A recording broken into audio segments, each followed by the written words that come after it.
Hello, boom, and we're live in the mega zone of liftoff. How's it going, everyone? So we're all here. We've got Peter, Sammy, Mike, Ronya, and Claire. Hey, how's everyone doing? Welcome to episode number 2 of the career road mapping sessions. Awesome. We have Naomi in the box upstairs. We have Natalie in the box downstairs. And let's go one by one, starting with Peter, moving through to Sammy, then Ronya, then Claire, and then Mike. If you guys would like to introduce yourselves. Hi, my name is Piotr Skopiak. I'm a director.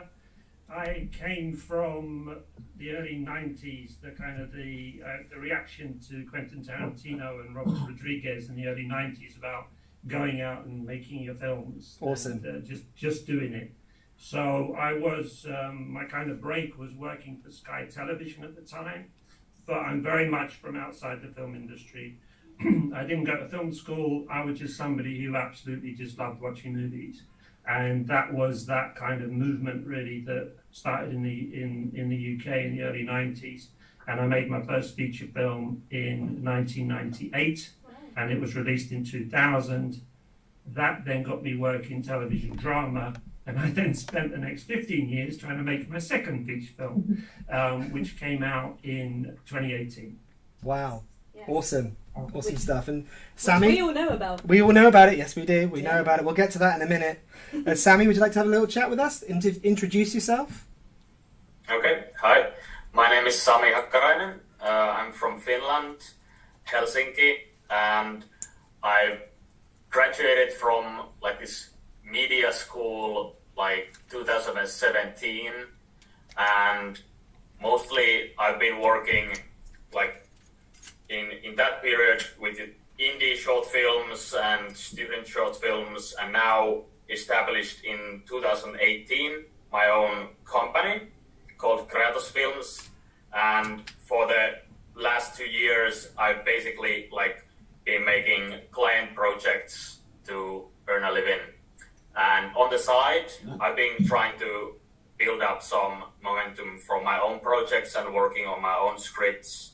And that's the main thing for me right now, to build a way towards this, the first feature film, basically. Excellent. So I'm really excited about going international, even though I love Finland, many stuff here, but experimenting with other production companies and finding contacts internationally. So, okay, yeah. Wicked. Great, and Ronya? Hi, I'm Ronya Man. I'm an Israeli living in Nigeria. I'm an actress and a producer / filmmaker. I've been working mainly in Nigeria for the past almost 5 years, not up to. And I in the film industry, and that's it, I guess. Cool. Claire? Hello, everybody. I'm Claire, the development manager at Liftoff. I'm actually sat just about a 20-minute drive away from Pinewood Studios, but can't be there because of a 2-week quarantine. But it's nice to join you all from my home. And what a lovely looking home it is too, Claire. Just excuse it if a dog barges that door open. Okay, you've got a dog that can open doors. Oh my goodness. Yes, I do. Okay. We'll look out for that. And Mike? I'm Mike Picarillo. I'm a filmmaker. I reside in Santa Clarita, California. Wow. And I actually, I've been working in the film industry for a little more than 20 years now as a crew person. And I've worked in film and television, commercials, music videos. I've done all of it. And on the side, I've been cultivating my own filmmaking career. I've directed a number of short films that have won awards. I recently finished, well, not recently, a couple of years ago, finished my first feature. Congratulations. And I've been shopping that around, and there's some representatives trying to find a home for that currently. I'm also working on my next feature and some other stuff, and taking advantage of the lockdown and being creative and trying to write and making the lemonade out of my lemons, as I say, and all that good stuff. Awesome stuff. And yeah. Naomi? Hello, I'm Naomi. I work with Liftoff and I have a film and TV production degree. I focus mainly on scripts and I like to script edit. Yeah, cool. Natalie? Sure. So I'm Natalie, I'm the General Manager here at Liftoff. I've been with the company for over 5 years now. My background prior to joining the company was as an actor, specialising in stage combat. So I did a lot of motion capture alongside more traditional films and theatre performances. So yeah. Awesome stuff. Awesome. So let's start off with a bit of a group question to you guys first of all. In the shortest sort of paragraph that you can think of, just so we can keep things flowing forward. Just something that kind of like describe to me, and this is just to Peter, Sammy, Ronya, and Mike. So just give me like the biggest challenge that you're currently dealing with. Not anything to do with COVID-19. I'm talking about like if things were normal. What's the current thing that you're because I'm obviously very, very aware that this video is going to stay on the internet now forever and ever. What's the sort of challenge that you're facing at the moment within your respective industry? Firstly, two parts. What's your respective industry, would you say? Which kind of like genre are you currently working within? And also, what's the sort of challenge that you're finding the most sort of difficult, and where do you feel like you really need the most help? So Peter, starting with yourself, going to Sammy, then Ronya, then Mike. I work in television drama and continuing drama, so I do stuff like Casualty and Shakespeare and Hathaway, The Coroner. So this is kind of continuing drama, and I find it's very difficult because obviously I'm not independently wealthy, so I can't sit at home and just make films. I need help to make those films, and that's been my life, ever since I started this. So there is a catch-22 because the day job is television drama, but the passion is film. And it's actually funny because I thought after 20 years things would change. But the fact that you're directing in television drama somehow works against you as being a filmmaker, a director. For example, my IMDb site, really what I should do is lose all my TV credits and just have my film credits. Now that to me is mad. Yeah. Because television directors obviously probably direct more scripts, actors and stories than most filmmakers. Oh, it's a huge problem. Yep, it's a huge problem. The pigeonholing in this industry is crazy. You can't everybody's like, well, hang on, what are you doing making films? You're an actor. What are you doing? What are you doing TV? Doing TV? You're a film director. What are you doing film? You're a TV director. I mean, just the two things are they are obviously parallel. So why would there be a problem? Very interesting point there, Peter. Yeah, definitely. Would you like to elaborate on that a little bit more? Yeah, and I absolutely don't want to kind of sound like a victim in some way because in the end, it's your work as well speaks for you, and you have to accept that your work may not be good enough, your work may not be speaking to a big enough audience, all those things. But on the other hand, you do feel a little bit handicapped by that. And I think it's an unfair handicap because in the end, you are working across both. And in the end, you kind of work all the way back. So with that in mind, Steven Spielberg would never have been hired as a director, for film because he started in television. Yeah. So in America, I think it slightly works differently. I mean, Mike can probably answer that. But in the UK, I still feel there's that slight kind of, demarcation in that if you work in TV, you're not a filmmaker, and if you work in film, what are you doing working in television? Definitely. Yeah, some really interesting points there. Yeah. Sammy?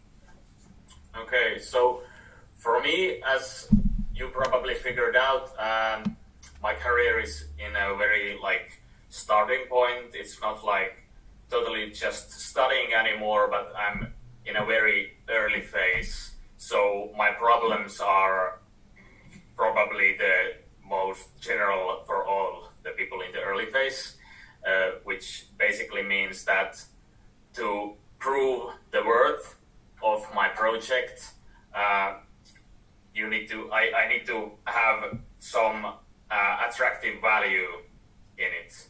And to have attractive, I think I can actually write a script. I'm bold enough to say that, but the writing part is not the problem.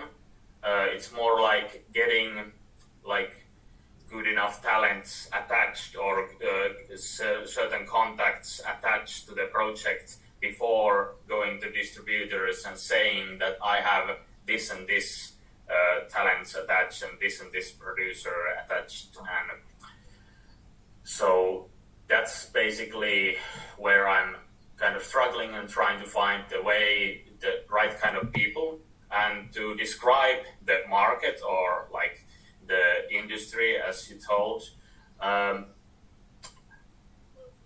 think myself as this kind of guy who writes contemporary dramas, like modern day dramas of people, like human-centered, with this kind of moody underground approach, like underground in the sense that the characters are these like people living in fringes of society, that kind of stuff.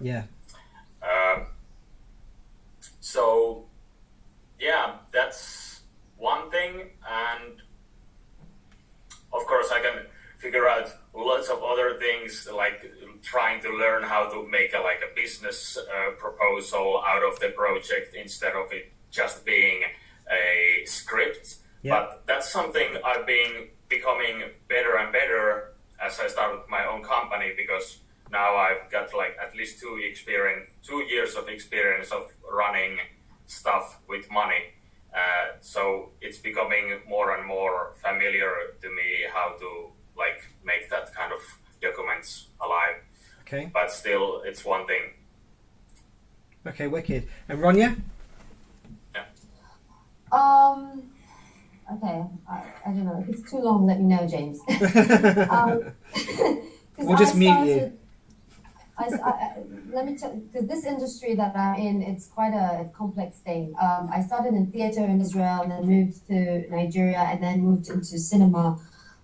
Took some courses in Met Film Berlin and then some documentary courses, and then worked here in the industry, which is I think like the best school ever. The industry here is really crazily mad. It's either some of the films you make here, you can make a full hour TV film in 5 days. Yeah.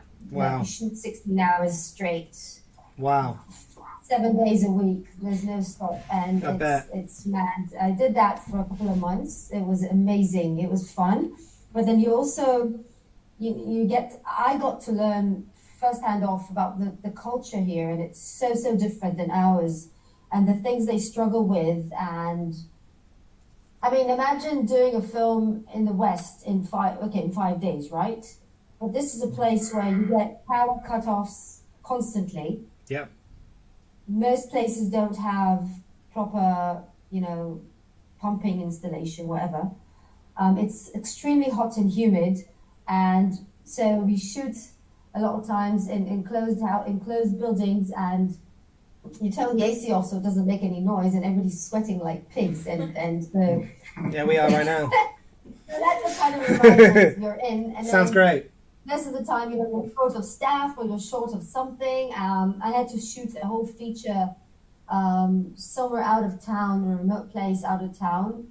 We shot, I don't know, maybe 30 or more scenes in 2 days. Wow. In a village. Wow. And I had like a continuity guy, lights person, sound person, and myself directing, and that was it, and the actors. And one of the actress, she was also the producer. Okay. So that's how it went well. That was my first feature film ever as a director.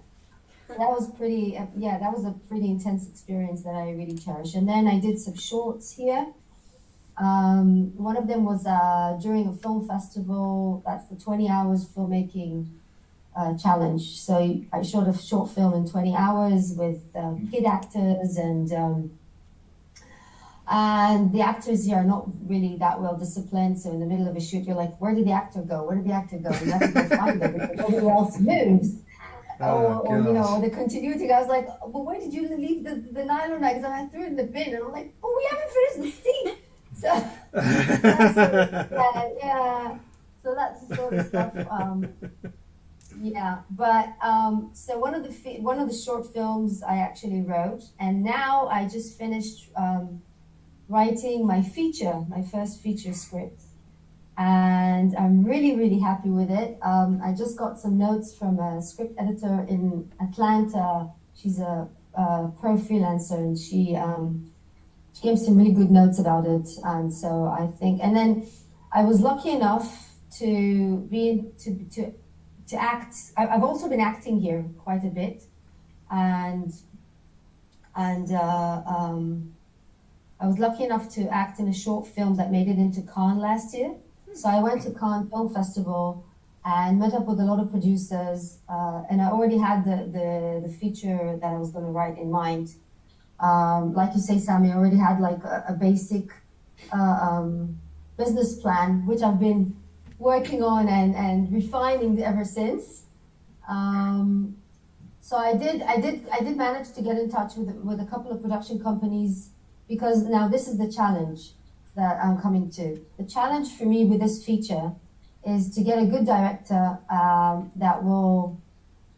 I want to act in it. I don't want to direct it. I wrote the story and I want to act in it. And I want a director that I can trust to, because remember, Mike, I started as an actress.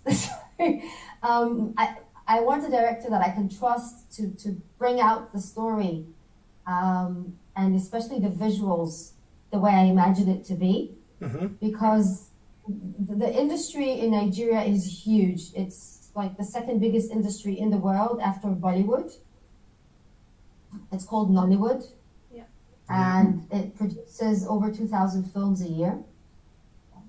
And if you go to a cinema in Nigeria, 75% of the films are Nigerian.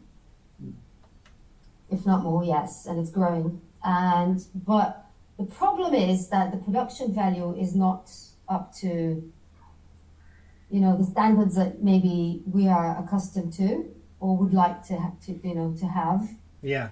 And so that's my challenge. My challenge is, with all this industry around me, with all these professionals around me, I can't find somebody that I can trust enough to say, okay, this guy will get the film done the way I want it to be done.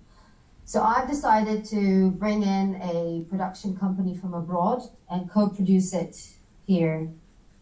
And then, and bring a professional director from abroad to kind of manage the project. Okay, cool. So what's happening with the co-production? Are you doing a co-production with Nigeria and Israel, or somewhere else? That's what I'm aiming at. Well, right now I'm in touch with two Nigerian production companies, an Israeli production company and a Norwegian production company, because I know that Norway has the Sud-West Fund, if you've heard of it. Yep.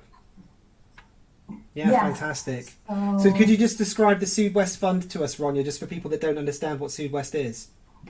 So the Sud-West Fund is basically looking to fund films that are shot in the southern hemisphere of our globus. So,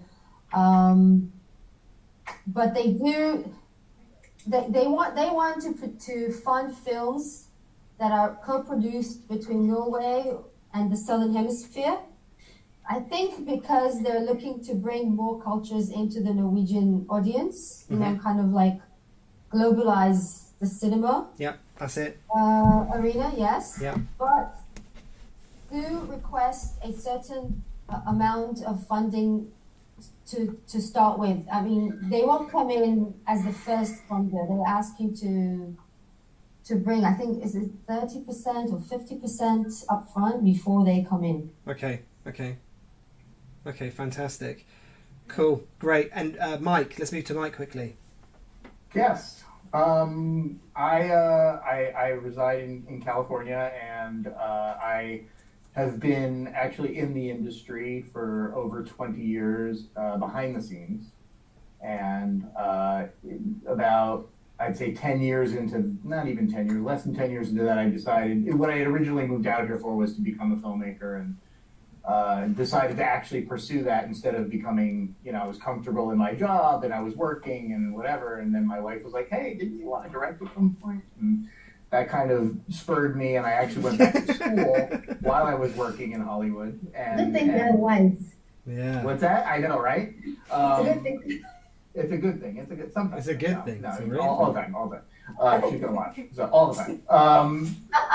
So no, I did that, and I went to school, and I started directing short films because A, they're more affordable than making features, and B, they're quicker. So in between my working gigs, it was easy to pull that off, and I did a number of those, and some of those were well received. And then a few years back, some of my very good friends and I decided to get together, and we put together a feature that we made, and it was designed with all friends that were actors, and we developed it through improv and performance and rehearsal. So there was no script, but we got together and we did these improv exercises for weeks and worked together on the weekends and it was like the greatest experience. And we developed this kind of soft, light, little fluffy dramedy that we went out and shot and for $6 and made it, and it was so wonderful, and it actually turned out pretty great, and we were very proud of it and did that. And as I am a working person in the industry, and I need to keep working because I have a house and a family, so it's definitely slowed my role as far as production goes. Coronavirus has actually helped me creatively because I've been able to write. Every cloud? Yeah, same. coronavirus. Yeah. No, I did that. I've been doing that, and I'm working towards my second feature, which is a scripted thing, more straightforward, and some other stuff, and just kind of rallying myself. And the dream is to eventually make that transition from the crew to primarily a director, producer, writer, and that's kind of where I want to go, and working in genre-wise, comedy, drama, definitely leaning into comedy a little bit more. That's kind of my sensibility and what I enjoy, and doing that, and just trying to figure out what that, it's for me, the thing that I'm looking for is a little more base and simple, and it's when you're in the industry, which is a really great privilege, and you get to work and see. I've gotten to see the most incredible people work and their method in person, and that's been like film school on steroids. Yeah, definitely, I can imagine. But the transition for me is hard because one of the things I'm trying to figure out is like for representation of myself, if there's any sort of management or agency that I can get into where someone can look out for me and help me get into some job, so I can actually just say, okay, I'm going to go do this now, and let go and let the crew stuff kind of fall away. That's where I'm kind of at right now. It's hard because also, again, I need to work to support my family, so that's always my priority. But I definitely want to try to force that along as elegantly as possible. So that's my biggest challenge right now, and of course having product. So it's finishing and getting stuff written and having things and making stuff. So that's the quick thing about me. Okay, interesting. What did you spend the $6 on? A feature film called The Thing Before the Thing. The Thing Before the Thing, yes. That has been moving around through the festival circuit. Yes, it has. A part of Tokyo Film Festival. Yep, can't wait for that. Super excited about that. Yeah, it's going to be great. We've won a couple of awards along the way, and I've gotten in with a sales rep who is got the film and is kind of trying to find a home for us, and is looking at the streaming route and international and all that stuff. So that's kind of just happened. And when I made that film we made was, the passion project is something that is so cliched and often used in our industry, but it was just a fun thing we did that the benefits of making it have already been had, and it was an incredible experience, and I'm so fond of it, and I'm madly in love with everybody I worked with on it. But I'm jealous. But that's, yeah, and now it's like that chapter's closing, and it's like, okay, what's next? Yeah. So just talking on the sales rep side of things, who is the sales representative an official sales agent? Yeah, for like it's a company that takes finished product and connects you to invest to channels and investors and things like that. More so like they're going to go to production companies that are going to go to Netflix. Yeah, it's kind of they're like a bridge. Yeah. So talk us through the process of actually getting that to begin with. How did you get that sales agent on board? What did you do? Who did you butter up? It was minimal butter because Good. I had one of our actor, writer, producers in the film, who she kind of knows everybody on some level because she's a wonderful person, connected us, and it's funny because I pitched him the movie, and after he watched the movie, he's like, when you pitched it and said you made this improv movie that was a comedy drama, he's like, my eyes were rolling into the back of my head because I'm like, I've heard that a million times, but he's like, but I actually really liked it. So he was like super excited to see that he enjoyed the movie. And so that was like, phew. It was actually probably the easiest thing I could have ever done because it all just kind of, it happened magically, frankly. And I know that's not normal. And, okay. And that's great. And that's perfect for that circumstance. But like I said, I'm still at the base level of now finding out, okay, now for me as a career, where do I go? And who do I meet that's more the person that gets me that representation or the person that can kind of help shepherd me to doing that. And that's the thing I'm still looking at. So if it could be as easy as that experience with the sales rep, great, I'll take it. I don't want to work hard for it. I will take it easy. I love that. Yeah, great.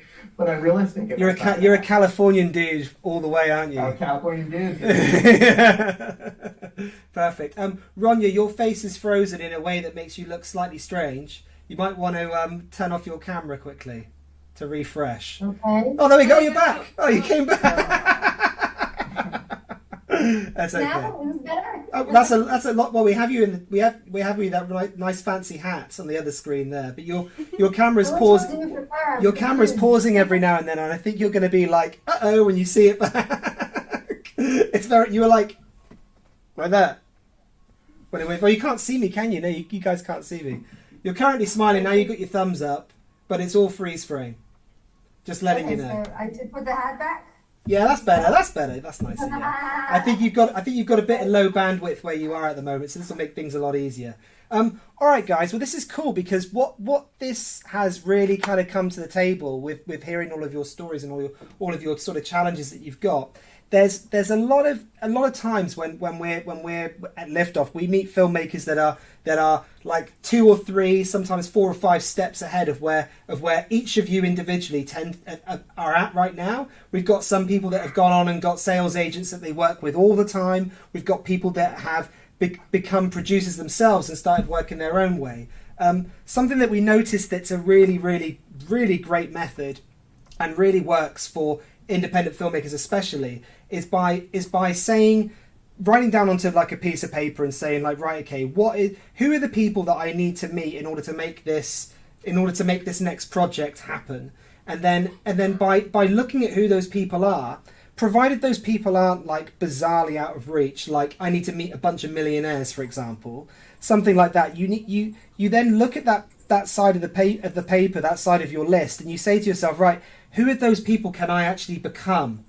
Who are those people can I actually be? Like, because there could be opportunities here, especially if you're being pigeonholed, Peter, or if Sammy, you're just starting out, or if Mike, you're trying to find what's next and you're trying to see where you're going on to the next thing. And Ronya, the same thing for yourself, where you're trying to move things forward, you're trying to get a good director. Sometimes it makes sense to put a producer's hat on and just be like, right, what I could actually be a producer right now and start producing my work and taking my work forward and be the person that actually says yes to this project. Because producers aren't multimillionaires. They're people that have access to funds that have access to co-production treaties, that have access to film market contacts, that have access to locations or whatever and stuff like that. And you could really easily build that into your repertoire. And we've seen filmmakers do that and become producers themselves. And it's something that I highly recommend if you have the energy and if you have the attitude to do it. It's really important to kind of like think to yourself, okay, well, instead of having to find the person, maybe I could become the person, and then you could help other filmmakers that are in situations that you're in get off the ground as well. And then before you know it, you're a producer with a production company that's directing all of your work, or that's doing all the different things that you want to be doing. So it kind of works in that sort of way that takes you into a place that you can just sort of step into the shoes every now and then step out of. But then once you're in that world, even if you're in that world for like a week or a week and a half trying to be that, you end up meeting those people that you were trying to meet in the first place. Because you're all of a sudden no longer a director looking for a producer. You're just a producer at a cocktail party on the Croisette or at Santa Monica at AFM in the Carousel place, meeting a whole bunch of producers. And you're just like, hang on a minute. These guys are guys that I've been trying to find for flipping ages, and they're all surrounding me right now. And then it's all of a sudden you're no longer in a room with directors. You're in a room filled with producers. It's like there's tons of things in London that, like, all these networking parties for filmmakers. It's so stupid, in my opinion, where you're a screenwriter or you're a director and you go to a networking party and everyone in the room is a director. Everyone in the room is a screenwriter. Everyone in the room is like what you are. You need to be going to the places where those producers are. And the only way to do that is to kind of take on the role of what a producer does. And then you'll find your producers. And I think, Peter, like, keep your TV credits in there and see if you can find a producer that produces for TV that's looking to produce for film. Because there'll be people doing that. If I pick up on that, it's exactly kind of my experience. Because, going back all the way back to my first film, it was exactly that.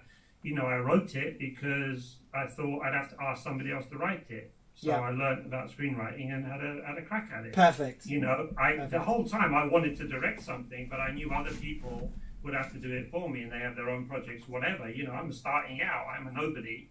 In the end, you go, no, I'll give it a try myself and see how far I can take it. And in the end, I ended up writing it, producing it, directing it, and editing it. Yeah. Now, after that experience, though, you realise why every one of those roles are separate. Yes. Because they're all full-time jobs. Of course. And after that, it was like the case of, okay, I've done all these things, and it absolutely made me a better director. Absolutely gave me all the tools, the filmmaking tools I needed to move forward. Now, and obviously the next film, as you know, is a much bigger film and is much more ambitious. And I contemplated producing that as well. And I did take it as far as I could.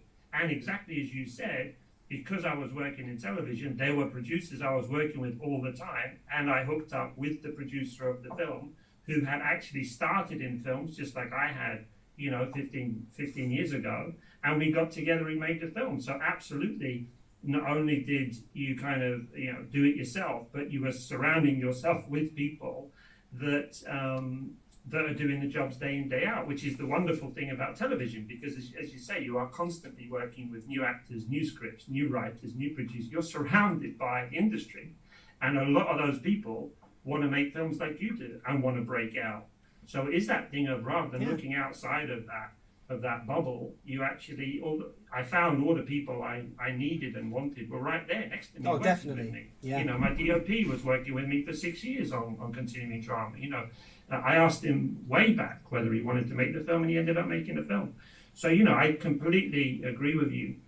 But what I would say is that once you get into producing, I saw my producer, a real producer, if you like, because I was never a real producer, do those phone calls when she sits in a room and talks to investors and talks to the banks. And there you go. That's a real producer. I can't do that. There is a talent to everything. So I would say there is a talent to everything, but I do agree that if you can't find them, do it. In the end, as I say, it is a luxury to say, I'm just a director and expect people to come to you. Well, yeah, You know, I mean, that's it's not going tricky. to happen. You Yeah, know, that's, exactly. Very rarely is that going to happen. You have to put yourself out there and attract, as you say, these people. Well, yeah, I mean, you have to kind of imagine that you're like a baker without a place to buy your cakes. No one's going to buy your cakes as a baker. This is a really strange metaphor, but I'm just trying to say, like, you basically don't have a place. You have to become a bakery as well as a baker. You can't just be someone that bakes bread and just expect people to turn up. It's a tricky one. I got a question. Yeah, Ronya, go for it. So I met a lot of producers. I did exactly what you said when I was in Cannes. I mean, I took the opportunity and got a producer's accreditation and surrounded myself with producers from all over the world and actually managed to get some pretty good meetings with a dozen of them. And the thing is, producers have their own language, just like Peter says. They have their own language, and you've got to know what language to speak with, because as filmmakers, especially, you know, if you're coming from the creative side, we're very creative. We've got this brilliant idea, but everybody's got brilliant stories to sell. It's the next stage that is kind of in the fog for us, or it was for me for a long time. It took me a really long time to kind of clear up some of that fog and understand what it is that I'm trying, how to pitch that to the producers and even now when I'm thinking, okay, but I want to be also like an executive producer on my film because I believe in my film, right? So if I want somebody else to put money on it, I should be able to put money on it as well. Yeah. At least a little bit of it, right? Yeah. But I'm still finding myself in some kind of numbers fog, you know, like. So how do you clear up that fog and see the numbers and see where this is going? Like, how do you understand what they understand? You find a way to learn.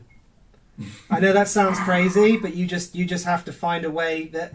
I mean, a lot of the time we get people like that come to us all the time that say like, I'm a creative, I don't know anything about business. I'm a creative, I don't know anything about marketing and all that sort of stuff. And it surprises me every time because the most intelligent and logical and almost the people that reinvent things tend to be creative people, and there is no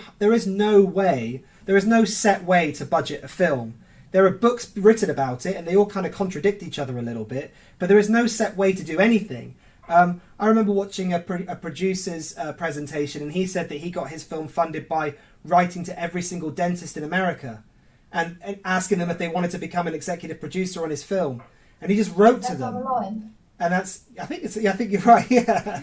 And like just got the film made, and like there's so many different times where you've got like Jason Blum, where he did Paranormal Activity, how he got his film made, and how they did the university campuses and stuff.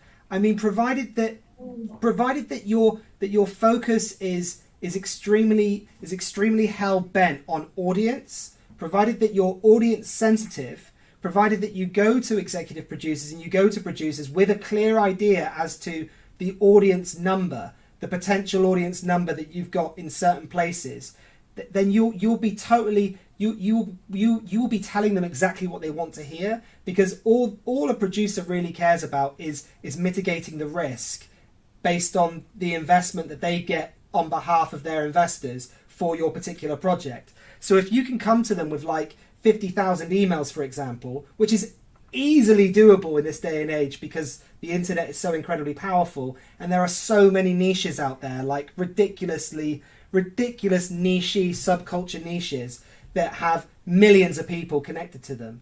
If you can find the right niche for your particular project and then you can present that to a producer, then that's all the numbers they need, and that's all the numbers you need to find. And once you've got that, then you're good to go, I think. And that's certainly something that's happened time and time again in the industry that we keep noticing. I'd agree, because what you're saying is you have to, you know why you want to see this film. You've got to put yourself in the seat, in the cinema. Somebody said to me very early on, they say you've got to be able to see your film playing in the cinema. Yeah. If you don't see it, why would you pay would you buy a ticket to go and see your own film, and why? Have you why guys would seen? you choose your film over all these others that are coming out? Yep. You Yep. know, when my first one was coming out, I think every month 40 new films were coming out in the cinema. I love movies. I only see maybe 2 or 3 in the cinema every month. Yeah. So my choice is very specific. Oh yeah, yeah. And I love movies. Yeah. Let alone people that just kind of want to go out on a Saturday night and not Definitely. really think about the film they're going to see. Oh. So it's very difficult. However you look at it, it's probably, I don't know if there's anything more competitive in the world. It's probably one of the reasons I'm in this business, because you wanted to really push it and see how far you could go. Definitely. But don't take away from the fact that on every level, it is horrendously competitive for the amount of films that are being made. Yeah. Not just mainstream movies, but then the independent movies. Like you say, James, it's great that other filmmakers watch independent movies and want to watch independent movies and films that they haven't seen, go to festivals and so on. But yeah, my list of films to see is about 4 pages long, and that's just Netflix, Amazon Prime, Sky, the DVDs that I've got. I don't have the hours in the day. But Peter, just to watch the stuff I want to see. Absolutely. But Peter, I feel like every now and then. Sorry, Ronya. You go. You go. Sorry, I'll cut you off. No, sorry. You were saying something very true about building your audience in advance, and I did make a plan for it. And then one of the things I did was reach out to a face group I'm in and say, guys, would you mind reading my script and giving me some feedback on it? And I was lucky enough to have a variety of people from different ages and different places in the world to kind of read it and give it feedback. And so I wonder, is that nice? Is that good enough for a producer to kind of see, show that there's a range of people interested in this movie? No, because even if it's just 5-6 people, or do you have to go? No, I would definitely say not, because there are people that would be happy to read a script, and then there are people that would be happy to watch your film, and those two people are very different from one another. Scripts are hard work sometimes to read, even if they're fantastic. They're difficult to read. It can be, the theatre of the mind has to be there. You have to be a reader first and foremost, and there's not many people that I know that love film massively that are also massive readers. They do exist, and of course they exist. It's a bit of a sweeping statement, but I do believe that it's the audience that you're trying to connect with for that particular script. So just to give you an example, if you found a bunch of people hang on, here we go. So yesterday I watched Best in Show. You ever seen that mockumentary, Best in Show? Oh, the dog one. The dog one. Oh yeah. my god. It's amazing. Claire. It's amazing. It's made by the guy that made This Is Spinal Tap, which is one of my favourite films of all time. But I never watched Best in Show because I'm not that interested in dogs. But my partner is, and she told me that I should watch it, and I was like, all right, we'll watch it. And we sat down and we watched it. Now I've got a list like Peter has, and Best in Show has never, ever, ever been on this. And he gets into this list, and what am I doing that evening? After Best in Show, or during Best in Show, I'm WhatsApping all my friends that love This Is Spinal Tap and telling them, did you know that the same actors that are in This Is Spinal Tap are also in Best in Show, and it's hilarious, you've got to check it out. And I'm also and I'm paying £3.49 on Amazon Prime to watch this film that's never been on my list. It leapfrogged over because someone recommended it to me. Now that happened face to face, but that's something that filmmakers need to unlock with social media. They need to somehow make sure that their film gets leapfrogged, that leapfrogs people's lists. Because there are certain films out there that have always leapfrogged my lists. And either it's because it's from a particular director or a particular person that I really really value as a critic has said to me, you've got to watch this. I'll just be like, yep, schedule is cleared, I'm watching this film. Quadrophenia was another one that someone told me that I would absolutely love. I watched it. Wow, what a movie. Fantastic film. Watched that. Oh yeah, Liam Gallagher told me to watch it. That's who it was. Didn't tell me, but I follow him on Twitter, Liam Gallagher, the lead singer of Oasis. Said Quadrophenia, what a fucking movie. And I was like, right, I'm watching that. Again, leapfrog my entire list, and I watched Quadrophenia and I loved it.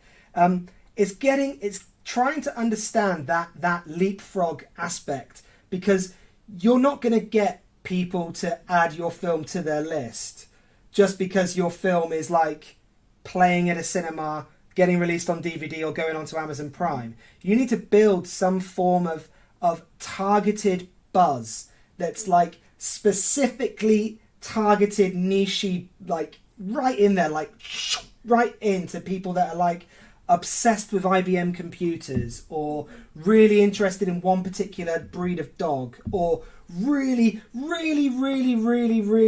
fascinated by Nollywood, for example, but they all live in Turkey. Like just something like there are niche pockets that you can just hammer advertisements to, that would be like $50 a time, and then they just go straight to one section of your website. They enter their email address, they hit enter, and you get a spreadsheet of email addresses, and you take those to a producer and you say, we need to have a theatrical release in Turkey, because especially Ankara, because there's a whole bunch of people that are obsessed with the British Bulldog's whatever breed of dog, and we've got a British Bulldog in 4 of our scenes, and they've all said that they want to see that dog in this film or whatever. Yeah, it's a crazy example. About this. Go for it, Sammy. Yeah, so my question is like, what's the phase this should happen in? Like after I finish the script, when I'm making the budget? No, immediately. Immediately. The first day you have the concept. The first day you have the concept, you hunt for your people, and even the people might bring you the concept. You might go to like a Star Trek convention or something, or you might go to like a crazy cross-stitch event held in the backyard of a church, and you'll just see a bunch of people doing cross-stitch, and you'll be like, God, these people are obsessed. Like, they love it. And then you talk to them a little bit, and then you're like, I can make a film about this. You know, and the audience is there. I think that filmmakers very much self-serve when it comes to concept creation. Not everyone, definitely not everyone, but a lot of the films that we get tend to be about like a filmmaker projecting their interests into their work, rather than trying to find their interests aligning with others, and then noticing that there is actually a mass market in that particular area. So like Best in Show, for example, would have gone to dog lovers. Like, Natalie knew about Best in Show. Did you know that it was the director from This Is Spinal Tap? No. Exactly. No, I didn't. Right? Now that proves a point, because Natalie likes that film because it was about dogs.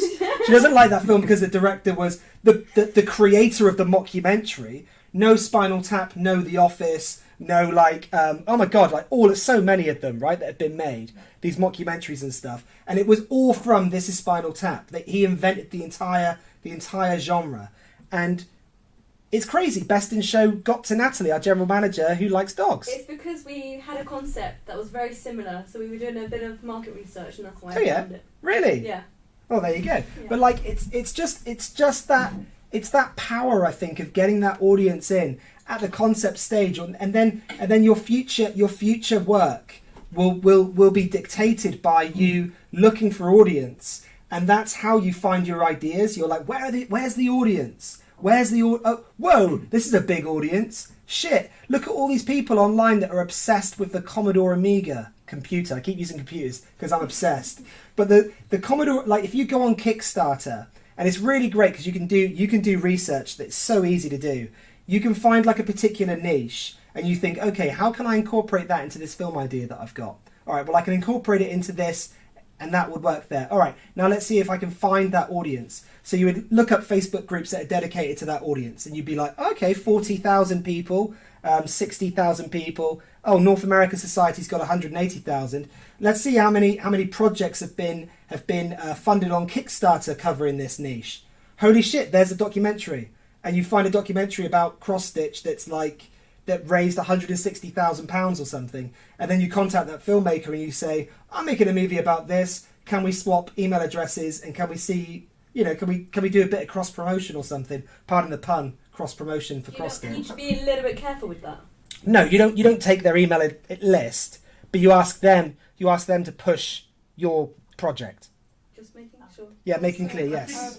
Yes. I think it is like, in the end, we're all storytelling. So, as with any story, some stories are going to be interesting to people, others aren't. Yeah. But but your story is never going to be interesting to 100% of the people you meet. No, definitely not. You know, every story, however sort of mainstream you think. I mean, how many films?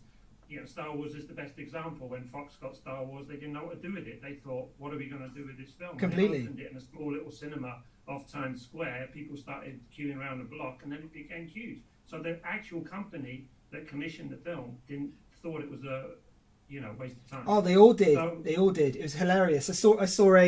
Oh, carry on. Sorry, Peter. Carry on. No, exactly. But so I think you're right in that you have to be your own audience. You have to look at your own film objectively. There's sometimes that thing of when it's your own film, your own script, because you've done it, you just think it's brilliant. But that doesn't mean anyone else is going to think it's brilliant. So you kind of have to, again, going back to what I said, you have to imagine you sitting in the cinema and other people sitting in the cinema watching your film. Because someone will say, why is someone going to buy a ticket for this film? And that's your pitch as a producer, because you say, well, I think because this is a film noir, and there's an audience for film noir. It's historical. There's a audience for history films. There's I've got an actor, and this actor, people love this actor, but he's doing something different in this film. So they'll be interested. Like you say, it's a director who you've heard of and done other films. So they're making this film. There's that hook. What will make you buy that ticket? As I say, James, you will buy that ticket for Best of Show because it's the same director as Spinal Tap. Someone else because they like dogs. Yeah. It's the same film. Yeah. But people are coming to it differently. Definitely. Well, how do you find those audiences? I mean, you're saying, okay, so let's say my audience is Nigerians and diaspora, one of them. Uh-huh. And from what you're saying, I'm assuming also that to each audience I would address maybe in a different way because they each have a different interest in the story, a different angle. Yeah, I think what James says, I think you tell your story and people will pick up on it. You'll see what works. Yeah, exactly. I'm not there yet. I'm in the point where I'm looking for that audience. I'm looking to see, or rather, I'm looking for the numbers to tell the sales agent, listen, I've got 440,000 Nigerians living in London alone, and they're going to love my movie because it's about their country, which they miss, whatever. Yeah. So how do I? But I'm not sure it's 440,000. So how do I find those numbers? How do I? Okay, so you cut. So first and foremost, Ronya. First and foremost, you contact the embassy in London, the Nigerian embassy, and you tell them that you're making, also as well the Nigerian embassy in Israel, and you let them know that you're making a film, and you want to know of all the communities that the community-like stations for Nigerian people in the different sections of London. Where is the biggest amount of Nigerian expats living in London right now? Where do they exist? And just find out where they are, and contact their churches, contact all the different community aspects of them. And it's just one email to a bunch of email addresses, or one email to an embassy, and just say, can you please forward this email on to XYZ? And all they do is they just get given a single web page for your project that should already exist. If it doesn't, you need to make it. And on that web page, it says, for more information and to receive exclusive trailers and exclusive behind-the-scenes footage and exclusive updates, enter your email address here.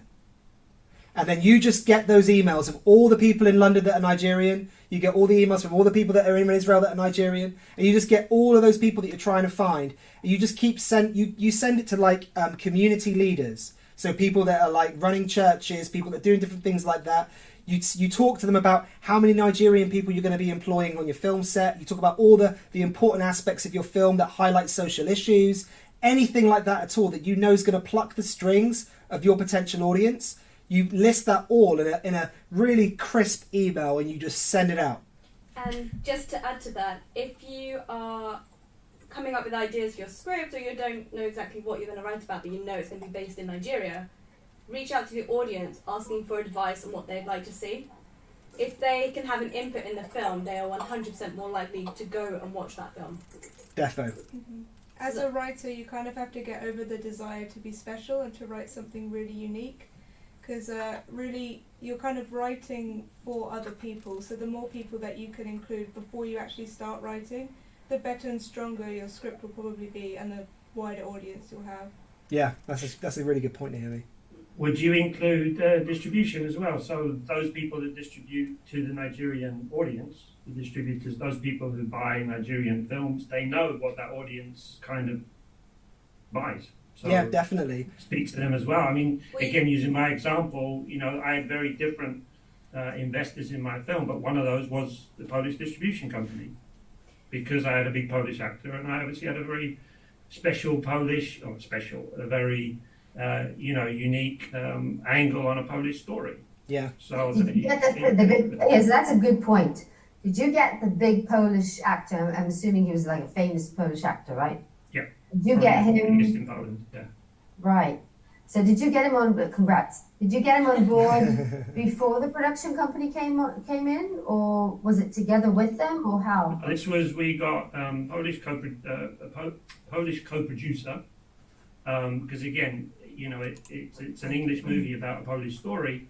I wasn't sure if Poland was going to be interested, but they were, and he was a young co-producer, and he said, this is exactly the kind of film we kind of want to see in Poland, because ours are very, you know, Poland doesn't do thrillers, it does drama. So it was a different take on a story. So he saw the USP, if you like, and he said, shall we approach this actor? And I said, we're never going to get this actor. He said, no, everybody knows everybody here. He literally, you know, went to him, he knew his wife, and he handed him the script. And I was, you know, we went off to Warsaw, we met him, and he was on. Great. You know, it was that simple. But again, you know, it's quite clearly, I know why he wanted to be involved, because it was an important Polish story. It was a chance for him to play a role in English, because he's big in Poland, but around the world, you know. That's a really good tip. That's a really good tip, Peter, about that. The actor's perspective, definitely. Especially foreign language actors, without a doubt. Yeah, I mean, they all want to do an English language movie. Yeah. But they may all be big in their, even Bollywood actors want to do English films, because they want to get into the American market. So every foreign actor who's big in his own country wants to do an English language movie. So you've got that added. So in that country, you've already got, you know, not a hit, but you've got something that people are going to want to see. Did you crowdfund your film at all, Peter? After getting that actor involved, no? No, it was all, my producer wanted to deal with film finance. She wanted everyone involved, all the investors involved, to understand film. And I kind of know why she's saying that, because it's quite difficult dealing with a lot of people who don't understand film. Yeah. When it comes to money. Yeah. Because there's different expectations. Oh, it's Whereas crazy. Here we were, but everybody who came in for a different reason. They were purely, tax breaks reasons. One reason was because they like history movies, and because they think this is an important story. And then you've got the Polish angle, where you've got a Polish distributor who thinks we can sell this. So purely business. So everybody's coming to it differently. Yeah, that's excellent. That's a really good indicator that it's still working, that kind of method works, and it's good. Have you got? The thing is, it's that thing of one is what's coming out here. You're selling to a different audience. You're selling different things to different audiences. It's not like one thing, and you sell that to everybody. You have to decide who you're talking to and what turns them on about this movie. Definitely. Yeah, but that still doesn't get us to the numbers. I agree with everything you're saying, Peter, and I think I'm there, but that still doesn't give us the numbers. What do you mean, the numbers? Of audiences, like James was saying, come to your producer and say, I've got 50,000 so-and-so people in Turkey wanting to see this film. Yeah. And I know that every Nigerian person I speak to is psyched about my film. Yeah. I know that. So Ronnie, you've got to collect their email addresses. You have to have their emails. You have to have them on board. A really good example, and I think we've used it in the last episode, which I talked about the firefighters. Yeah. But there was a fire. Do you remember, Ronnie? We were talking about the firefighters with the guy that made Ladder 42. I think it was. He sent one email to the National Firefighter Association of America, and he received 2.5 million email addresses. So you think the community leaders would actually give you their people's email addresses? No, they forward your email to their people. So what happens is you send them an email and you say, please forward this email on to anyone that you think will be interested. I believe these people will be interested in my movie. I'm trying to get it made. I just want to know if they are if they would like to fill out this little application form and just have a little application form on your film's website that talks about what it's like being Nigerian. How do they feel about being Nigerian? All these different things, because you want to put that in your movie. And then just say, like, your thoughts and feelings might go into our film. And then stick your email address into this little box, hit enter, and then see what happens. You might just only send 20 emails and get 40,000 email addresses back. Because it's all about the forwarding, them forwarding it on to their mailboxes. They'll just send them on to people, they'll send it on to people, they'll send it on to people. Really explain the project, really explain the story. Maybe even do a little video on YouTube and say, this is what I'm planning to do, this is what I want to do, I want to reach more Nigerian people. This is my friend that's going to talk on behalf of me right now for the Nigerian production crew and the production company, and this is the actor that we're going to use in Nigeria, and this is all that kind of stuff. It's just, people buy stories, as we all know. People buy stories, and if they can link in, if they can feel like they're a part of it, if they can give you like their thoughts and feelings about being a Nigerian, it might even benefit your script. You never know. Yeah. You never know. But it's a great way of getting people. But you have to send them down one funnel. They have to go down one route, and that's just a website with a contact us page. That's it. Or it could be an application form, whatever you want to do. But that don't go into the realms of like building a website that's going to cost you $6,500 or anything like that. You don't need any of that stuff. Just a Wix page. Just a Wix page. Just a Wix page with a contact us email thing, and that's it. That's all you need. That is all you need. Like a landing page, right? Yeah. I have one perspective on this is like, isn't this for the distributor's perspective, like kind of they're looking for one thing, but you can prove it in a number of ways. Exactly. Is that that there is an audience? Yeah, exactly. 100%, Sally. So, that's so it.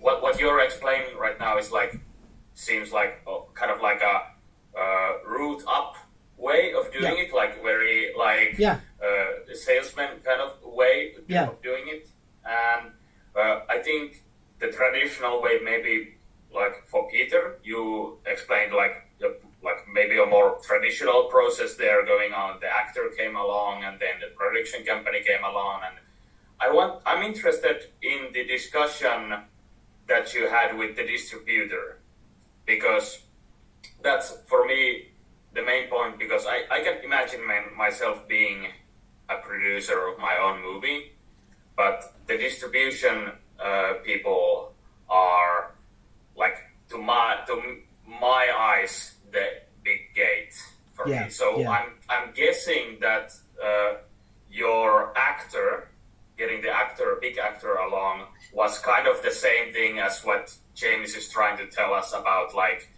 getting the email addresses of like firemen or doctors or whatever. Definitely. Yeah, in the end, we had this discussion before we came on. You've got to decide what you want. If you want to make a film that you just want to watch, you just want the satisfaction of making a film, and it's not going to go further than your family and friends, well, that's one thing. But if you want your film to be seen in a cinema, or you want it to go to film festivals even, people are watching those films and choosing.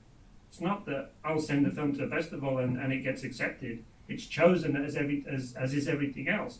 And they have to choose above everything else. So right at the beginning, you got to think, why is someone going to choose my film over others? What is different about my film? I'll give you the example, because I had 3 scripts on the go with this last one. One was a horror film, one was an action film, and one was this Polish story.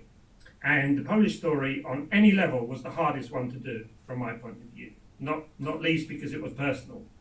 And all the time, every time I put these 3 stories forward, everyone went to the Polish story, went, well, I've kind of seen this film, I've kind of seen the horror film, I've kind of seen the action film. But when it comes to the Polish story, I haven't heard that story. That's interesting. And so I was kind of forced, in a way, to do that film, even though I was kind of resisting it a little bit, because that was the one everyone was interested in. So what that just taught me was the fact that, you tell that story, and if someone's interested, you move forward. If they're not, think of something else. Yeah. So, you are having to convince someone to watch your movie. I'm still doing it now, even though I've made it. I'm still convincing people to watch my film because it's the hardest thing in the world. Making the film is the easy part. Trying to get someone to watch it is really hard. But this is the thing, like, it's one thing to talk about the film, as you mentioned, like the genre, the story, and but it's another thing to talk about the value that is put upon the film as a total. Like this includes the film done by this person and this person acting the lead role and these people involved. That's like the total sum of value of the film.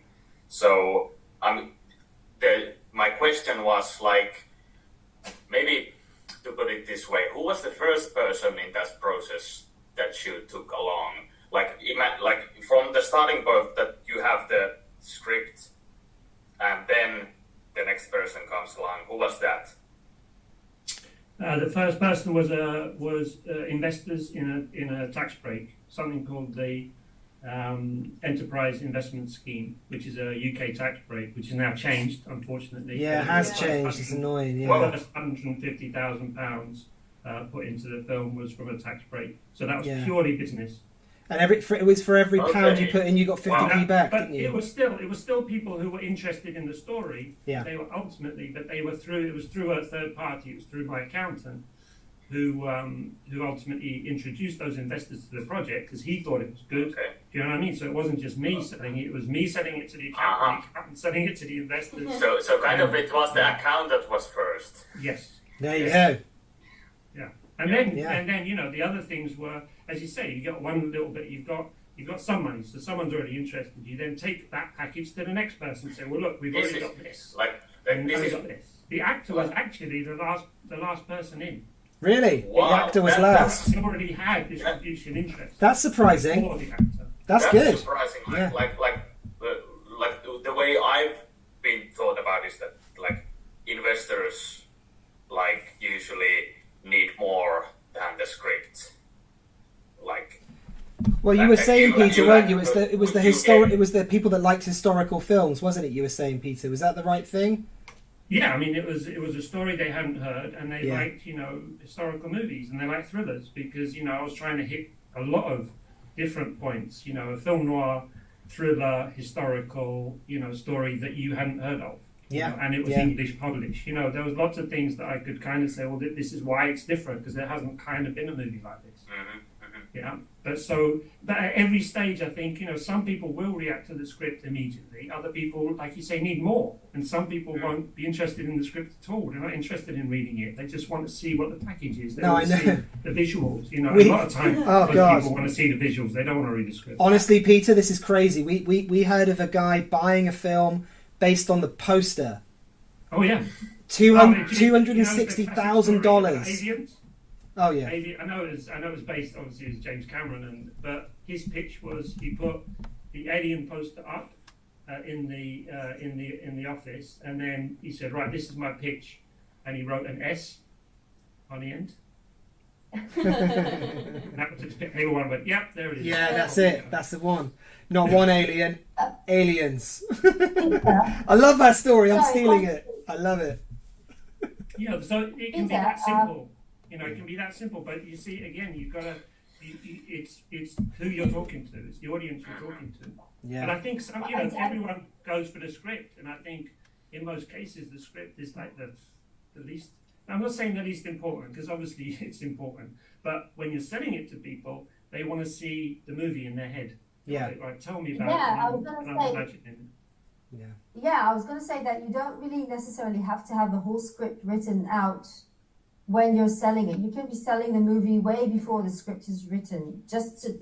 You have the main points in your head, and you have maybe like the settings and the main characters in mind and their backstories, and you put together some kind of a visual that tells that story. And I think that's the key. Yeah, because people have visuals. That's why a sizzle reel. Nobody's going to read your script and buy your movie. Sizzle reel. Sizzle reel. Yeah. They might. So the producers that got interested in the film were like, okay, we like it, we're willing to go into it, but now we want to read your script. But first, you've got to make them be interested, and then I got people to give me soft commitments of actual money in the project. without reading the script at all. They just saw a poster, like you said, and I wrote out my pitch on a poster on a double-sided page. And yeah. I certainly didn't really realise the importance of the posters and graphics until we went to Cannes Film Festival last year. And we met with a guy called Eduardo who founded a company called Coffee and Cigarettes. And he says it's because he used to work on the other side of distribution, and this is where people were always falling down. And that's why he founded the company to help people with that element. So yeah, it's definitely super important. And just to Would you mind dropping his name in the chat box or something, like what was that, sorry? Coffee and cigarettes. People there who will help you. I mean, that's a good way of starting. Sit down with someone with your ideas and come up with a poster. If you can come up with a poster and you think, oh, it's a good poster, well, that's probably a film, and show that to people and go, but this is a new film. Do you want to go see that? Yeah, that looks I'd like to know the name of that company, Claire, if you can just drop it in the chat. I just misspelt it in the chat room right now. I just put it in there. Natalie, you wanted to add a point, didn't you? Everyone's talking over Natalie. Let me talk. No. Just to add to that point, if you can add a scissor reel, which is basically a visual moving image of what it is that you're trying to show people, then that will immediately get people interested. And that's called a scissor reel. So you can YouTube other people's scissor reels just to get an idea. But honestly, I've heard so many people tell us that they created that, and that's when their story came alive in other people's imagination. And you can use clips of other films just to establish the tone. Yeah. But if you do that and then you show investors that and they see a film that they are familiar with, then they're going to instantly be like connecting all of the dots. Ka-ching. I do want to share with you that it's the visual and it's the log line, which is like the 3 lines that actually describe the basic story. But I had to really refine my story again and again and again and again until I found the perfect log line that told what I wanted to tell, and I felt that was selling what I wanted to tell. So it is important to keep writing your script as you're pitching your film, but you don't have to really wait for it to be finished. And when just have one there when someone asks you for it. Yeah. And when we're got one when they say, right. And then they'll say, I'll send it to you when it's ready, and they wait. They know that it takes time, and I think they even appreciate you taking the time to write down your script because they know that you've done your research and it's going to be good, So when we talk to sale agents, the first thing that they ask for is, could you just send us the log line and a poster if you have it? That is it. They will judge everything from that. So you're 100% correct there. A log line is probably one of the most important selling points. One of the most I can tell you important that now that I points. finished my script, I actually want to change my poster. I feel like I can make it a poster that will tell the story in a much better way. But I started with something that was grabbing attention and yeah. I think that's why Netflix is so good now. Just go onto Netflix and scroll and see what you land on. What grabs your and those are all attention. log lines. You can learn how to write a log line just by reading all the log lines. Distributors, they just got libraries of films, and that's what everyone's doing at the market. It's just literally going through the posters and going, that looks interesting. I have one of those, and one of those, and one of those. Yeah, that's exactly it. And everything that we've talked about today doesn't just apply to a feature film. It 100% applies for short films as well. So just if there's any viewers. And for TV series, I think. Yeah. So true. So how do short films look now? If you don't mind me asking, how does the market for short films look now? There isn't one. There never was one. Ask yourself this question: How many films have you watched made by your peers in the last 6 months? When I say your peers, like Ronya, how many films have you watched that have been made by someone in your situation? Well, same budget, same type of script. I did the film festival. We did an online film festival in April. Not a festival that you're involved in. Yeah, so I did watch a couple of them there, and I get a lot of them on my WhatsApp. Like my filmmaker friends, they send me on WhatsApp, so I watch them a little bit. So I think that it's like the problem with short films, and it's not a problem, but it's it's a gateway really. Unless you're building like an anthology, like Love, Death and Robots on Netflix, or something that's similar to that, that's like an anthology of short films that all link into one another, then you're not really going to find much of an audience for one particular short film. You might be able to get like a sci-fi short onto something like Dust, which is on YouTube, which is a really big YouTube channel. We actually follow them on our channels. If you can see the channels that we follow, we feature Dust as one of those channels, and they show lots of sci-fi stuff, and they get like millions upon millions of views. But the filmmaker doesn't make any money out of that. I would say short films are a proof of concept, a proof of your ability, and a proof of concept. They're your business cards. They're your business cards. They are. They're your business cards that enable you to get your features off the ground, or your episodic content off the ground, or they can be episodic content in their own right. Yeah, that's what I'm like trying to do right now. Like, I have the finished like short film screenplay, and trying to get the short film made, and then the idea is to launch from that into the feature. Okay, wicked. Well, Sammy, I read about one of the programs. You know, festivals have these what do you call them? These programs for filmmakers, like workshops.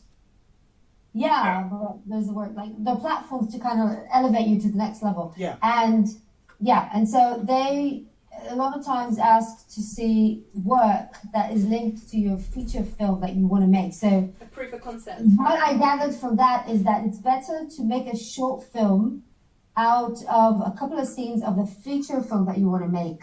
Yeah. And so that's like, so you kind of save yourself time and money because you've got your business card there within that short film. It doesn't have to be a full story. It can be just a scene or a sequence of a couple of scenes. And that's already material into the feature film story. So you build on that. I would worry about that a little bit. Sorry to be negative, but I think it's actually better just to do another short film that has nothing to do with your film, because they're going to focus on that as, is that what your film's going to look like? And the thing is, it will never be what you want it to be. It will be a cheaper version of what you want it to be. So unless you have the actor already in place or whatever, it's always going to be a cheap version of what you ultimately want it to be, and that might skew their vision of it. I think it's probably better, like Sammy says, or James says, it's a prove to me you can direct. Well, here, I made 3 short films. And in the same style and genre, I guess. Yeah, I think it's better what Claire was saying. The actual film you want to make, do a sizzle reel, do a poster. Don't. Once you see that visual, it's hard to get rid of it. Is what I'm saying. So that visual that represents your film has to be the best it can be. Definitely. Yeah. And we. Yeah, but this is the thing that even when you're doing a short film, you should do it properly. Like if you can manage to do it like with Exactly. at least when in the genre that I'm working in, it's not like I need huge budget to do my stuff. It's all like this urban drama based thing. So I think it will, if it's done like otherwise properly, it will look kind of the same. It's not like the production quality is gonna drop hugely between those worlds. Yeah, and Yeah, now so stuff shot on the phone can look great. It's not that just because you're not using an Alexa that it can't look great. Stuff, there's feature films on iPhones which look fantastic. So it is that production value is really important, that you're going to be better in a way, because you go, well, what did you shoot that on? It looks great. Oh, on an iPhone. Well, great. Well, if we give you money for a decent camera, it's going to look 10 times better. Yeah, definitely. Yeah. We have a chat room question that's just come through from Eugene F. Raggio. So he's saying, I have an anthology film that I'm sitting on. I'd love more info about positioning them in the market. Is there a little bit outside the norm? I was told a few years ago to make a clutch of short films that represent the sort of feature I want to make. That was the best advice I was given. So I guess the situation from Liftoff on that mode, I guess, with regards to making anthology films for positioning them, I would definitely try to find producers of anthologies that have currently been positioned in the market. So the producers of Love, Death and Robots and people like that. find out, Eugene, if they live in your local area or if you can get to them and see if you can meet them for a coffee after this ridiculous situation is over. There's a whole bunch of like opportunities there. Just find the people that have made that work and have positioned it in Netflix or positioned it on Amazon, and then contact them and find out how they did it, because you're not competition to them, and they would love to kind of definitely the best way to approach anyone ever is just to ask for their advice. Even if you want to get money off them, just ask for their advice first, and then you've got a gateway. What do you guys think? Yeah, I'd agree. It's that, if you go in and say, you give me $100,000 or pounds or whatever, that's already putting them on the back foot. You just go in and say, well, look, I've got this idea for a film and just wanted to see if, you'd be interested in something like this. What do you think? Then they're under no pressure at all. Yeah. Because if they say, I'm not interested, not a problem. Yep, definitely. Don't put people under pressure. I like to research a lot into the person I meet. Like before I went to Cannes, I researched on over 60 companies, production companies, looked into their portfolio of films, reached out to them, and then built my meetings up like into the festival. So and then the same when I go to pitch it to an investor.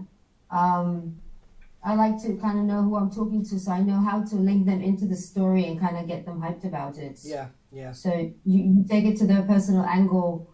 For example, my story is about an expat family coming to Nigeria, to Africa.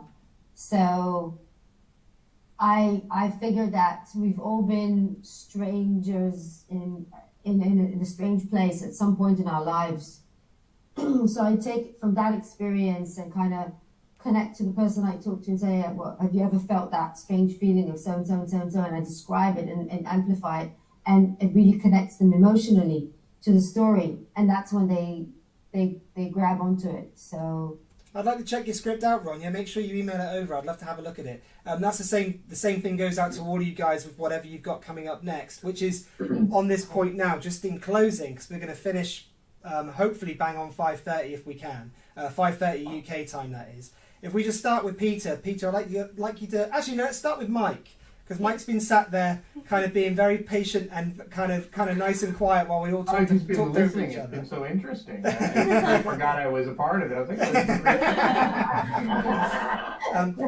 I would love to know, first and foremost, what you're currently working on right now and where we can find out more information about that, and also what to look out for in the future, and just kind of I guess that's kind of it really, and just a message of a positive message to anybody that's looking to kind of get into film or get into filmmaking from your perspective. And that's a question that goes out to everyone. So we'll do Mike, then we'll do Claire, then Ronya, then Sammy, then Peter, then Naomi, then Natalie, and then I'll say goodbye to everybody. All right. Well, professionally, I'm working on nothing because nothing's happening right now. Okay. Well, let's. What are you working on, sort of? What am I sort of working on? Yeah. I'm co-writing a feature with a good friend and partner, and it's a kind of a contemporary drama set in Los Angeles, and we're still kind of we're in the advanced outlining stage of that script, and that's moving along well, and that's something that's exciting. I'm actually developing a short film that with a good friend of mine who I adore, and she's wonderful. It's funny because I didn't want to go back to doing short films because I've done 6 or 8 short films, and I'm like, okay, I've done that, that's great, yay. And it's like kind of at a point like you've been saying this whole time, it's like there's only so far you can go with that kind of filmmaking. But this idea I thought was really great and something that could be done really special and fun, and something I think that would be really fun to send out. Like when I look at making short films now, my primary kind of philosophy is that that's a festival piece. And that is where it's going to go. That is its end game, is that. And if it gets any notoriety, recognition, or just audience satisfaction, it's kind of like that's where I've kind of that's how I feel about short films, essentially. And also I'm a lot more finicky about making those because I've made a few of them, and you know, there is a limited payoff for sure, especially if you're looking to do it for a career and to make money. Yeah. So that's kind of in the ether for me as well. You know, and I'm also waiting professionally in my working life for stuff to start up again. So hopefully I'll be hopping back on something soon. We'll see what happens. We're waiting on Hollywood to make a decision there. Definitely.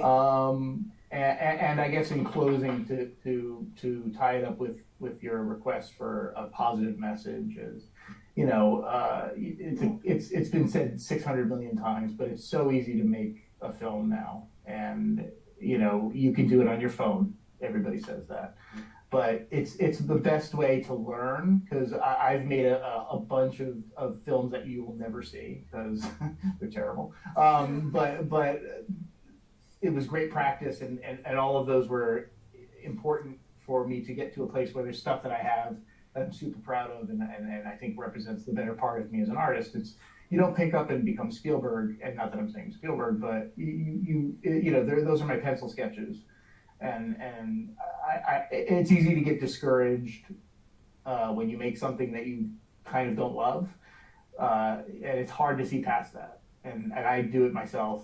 And that goes beyond just the filmmaking and screenwriting and any part of the creative process. And I have to continue to remind myself of that as well. But it's just, you know, stay the course, and you know, if it's what you want to do it. And you have to also audit yourself and say, okay, I may just get artistic satisfaction out of this. That might be the end of, that may be my paycheck. And if you can resign to that, and that's great, you know, I fully support that, because it is, and to see, and for a short film, to see a film in a theater experience, which I'm sure you guys can all kind of attest to on one level or another, is such a great experience, even if it's a short film that is in a festival or even online or something like that, and audience reaction and people who just appreciate the work you've done, and it's, you know, that's my heroin, and you know, and it's super addictive, and that's what I do, and that's it. Great. Okay, cool. And we go to Claire.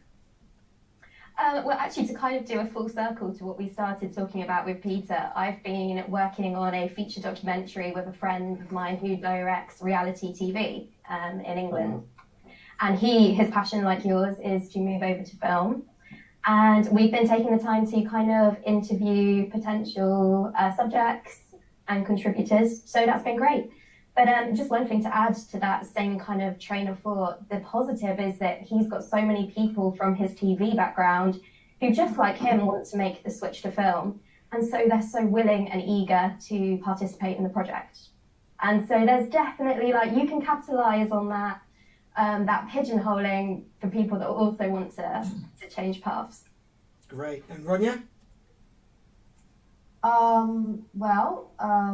Just before lockdown started, I was working on a production as a producer, and so I don't know when that's gonna restart. We're still in kind of a curfew situation here in Lagos. And there's other two productions that are supposed to start, one in Nigeria and one in Israel, where I'm supposed to act. So I'm just kind of waiting for things to get back to normal. And and then there's the feature that I wrote that I'm really, really happy to know that producers are slowly getting back into business and are not as affected. Everybody was really scared that COVID-19 is going to really affect the industry, but we're slowly becoming more and more reassured that things are going to get back to normal.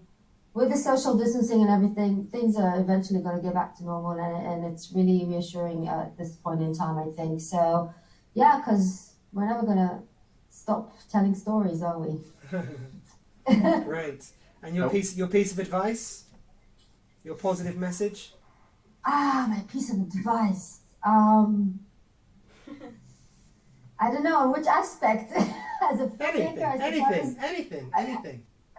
As a human being on planet Earth. I think I think we should always involve ourselves in other people's projects, even though Yes. we've got our own things to do. I find that when I get involved in other people's projects, I learn a lot. I get to learn from them. I get to kind of do my own mistakes on other people's projects and shave off of theirs.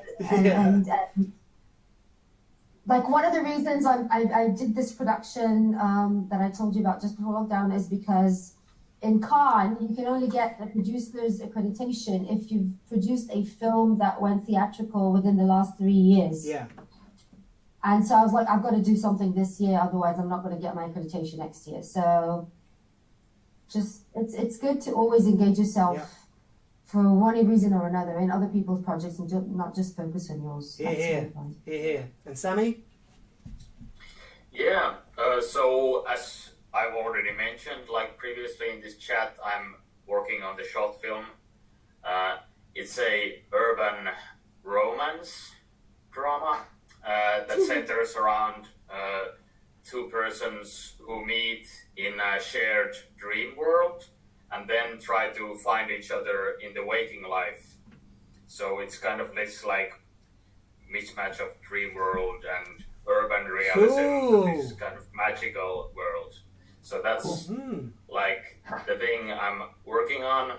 And the script, the English version, I originally tried to pitch it here in Finland to Yle, which is the only big place you can pitch to in Finland, and they said no. So I like decided that it's time to open the windows to the world, and I rewrote it in English. And it's not just the same script in English; it's also different, better now. And I sent it just a few days ago to this Nisimasa, the European script contest. But right now I'm looking for any places to send, any place like that where it's like okay to send just the script and like what's it about, and try to get people attached to it. And yeah. Okay, cool. Probably like trying to find a co-production company from some other country. Yeah, that's good idea. Like, that's step number one for me. Yeah, look for the treaties. See what treaties there are with different people. Is there like a film commissioning board in Finland that you can speak to? Yeah, I think there is like film commission treaty that's like separate from. I think there's like this one organization that does something around like internationalization. Yeah. But I feel like the atmosphere is there also like kind of that you should already be like have funded or have already some like the. So it's not like a place where you can just send a script. Well, try and find the people that work there and see if you can get a coffee with them and see if you can just sit down and have a chat about it, because you never know. There might be someone in that organisation that might be able to help you get some way around it or something. I mean, it's always. I'm sure there are Finnish film directors that you can contact or Finnish producers that you can contact that you can sit down with and just have a really chilled conversation. No requests made. Just asking for advice, just to see what your next steps are, because the industry. The isolated country industries are all so different. They work so differently. You never know. They might just be like, "Oh, I know they said no to you. Oh, I know someone that works there. Let me just sort that out." They'll say yes. They'll say yes tomorrow. You know, it's kind of how it works in Brazil, I think. But you never know. Just find out. Just get to meet as many people as you can. Yeah. That's my advice. Yeah. Thank you. And what's your advice, Sammy, to people? What you've learned so far? Yeah. Well, related to that is like. I would maybe say this kind of naive young makers advice, like never give up, because it's so relative. This industry is not about absolute laws and where everything is set in stone, but it's so real. We're talking about people's industry. One person didn't feel like she could trust me. That doesn't mean there's someone out there who could. Yeah. So just keep trying. Perfect. And Peter? Yes, I'm working on another feature script. That's with the producer of my last film and a writer that she brought on. And amazingly, all three of us had wanted to make the same film in different forms. And it's a script that I wrote even before. I think it was actually the first feature script I wrote. So it's sort of come full circle again. So that is the next challenge. That's really the kind of film I really wanted to make. But with what's happened now, that's got to be put on hold because obviously it can't be made in the way it's written now. So we'll see what happens in the next couple of years because obviously things have changed. But it's not, it's not a film I can make in the current circumstances. There's no way. But we didn't know this was going to happen, and that's the issue. There is, do you want to make compromises, or do you want to make the film you want to make? This is one that I kind of, because it's been around for so long, I do want to make it the way I see it. Yeah. But I do have two, if you like, two people I'm working with, so I'm not on my own. And the other thing is a short film that came out of nowhere. It was three girls who are just starting out in the industry, an actress, a DOP, and a writer, all from Poland. And they saw my film and they asked me to direct their short film and their short script. And I said yes, because I liked it. Again, we all thought exactly the same way about the film. And it was almost like going back to basics, because it was awesome. Going all the way back, because obviously it was a kind of no budget project, but it was great fun. And it was very kind of exciting because I just felt like, you sort of go back 25 years and start again. That's amazing. So it was very kind of refreshing, and that's in post-production. Now, again, everything stopped because of the pandemic. So, as far as advice goes, I mean, my experience is that, never give up. And there were many times I thought this is never going to happen, and then something would happen that would keep me going. And I never wanted to be that filmmaker who had a feature film he wanted to make. In the end, I sort of started getting sick of my own voice saying, I'm going to make this film. And, even my family, I think, was saying this is never going to happen. But it happened, and I'm here, and it's done. And, it's something that exists that wouldn't have existed if I had given up. Yeah. So I think the main thing is be sure of why you want to do this, because it takes a lot of time, and you sacrifice a hell of a lot to do what we do. A lot of the time you're alone with it. So be sure why you're doing it. And then, as Sammy says, I think the quote is never, never, never give up. Great. And Naomi, any thoughts? So for me, I'm currently adapting a series of books that I read when I was a kid. That's what I'm doing creatively. For advice, I would say there's no rule book for anything specifically. A lot of people that don't carry on doing what they love is because they're scared of looking like an idiot.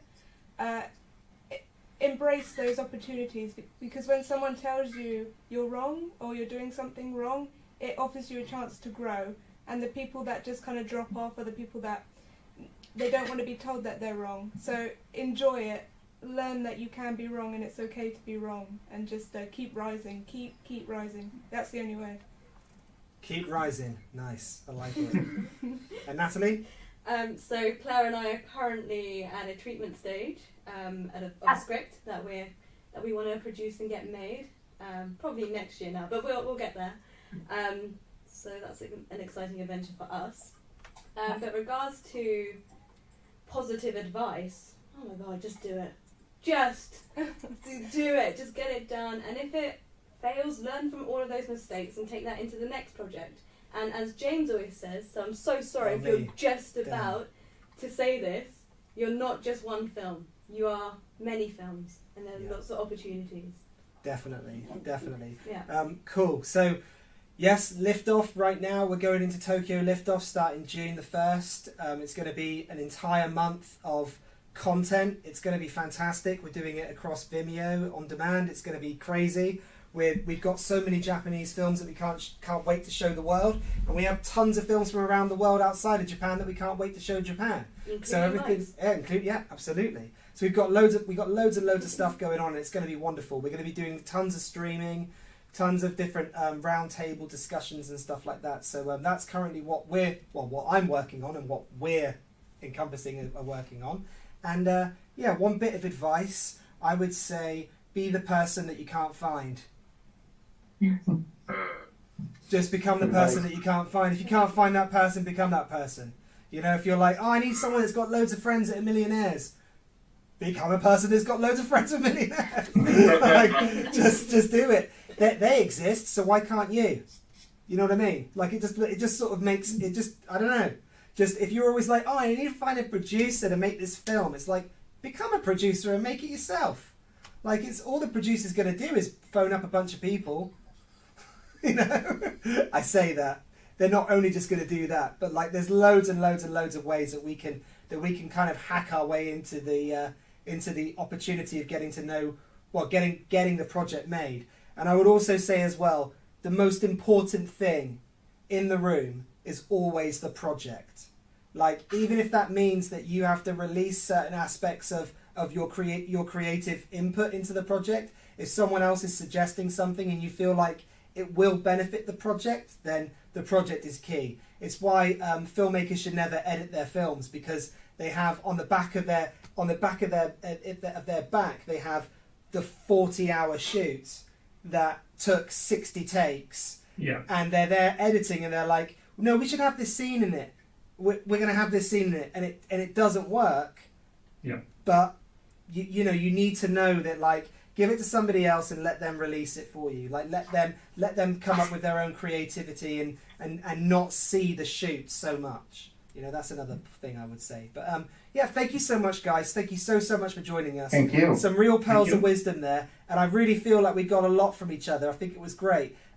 Let's meet each other again. Episode 11. I was like adding 10. Episode 11. Let's all meet up again. And another 10 episodes from now, and let's see where we all are. Hopefully, I would have had a haircut by then. Sammy would have had a haircut by then, and we would all be. I'm joking, Sammy. And we would all be in a much interesting situation. Perhaps I'll be wearing a scarf. You never know. It could be a lot colder here at Pinewood Studios, but it's worth it alone. The scarf. Yeah, totally. It's been great talking to you all. Oh, it's been wonderful, guys. Thank you so much. Yeah. Sorry, Claire. I just wanted. Well, maybe I'll pop in the Facebook group maybe just about that company you mentioned. Coffee that does and visuals. cigarettes. Yeah, absolutely. Coffee and cigarettes, Ronya. Coffee and cigarettes. That's what they're called. Oh, okay. Coffee and Great. cigarettes. Just go into Google, coffee and cigarettes. They're there. All right. Awesome. Thank you. Thank you, guys. Thank you so much. And yeah, Thank you. we'll see you in 10.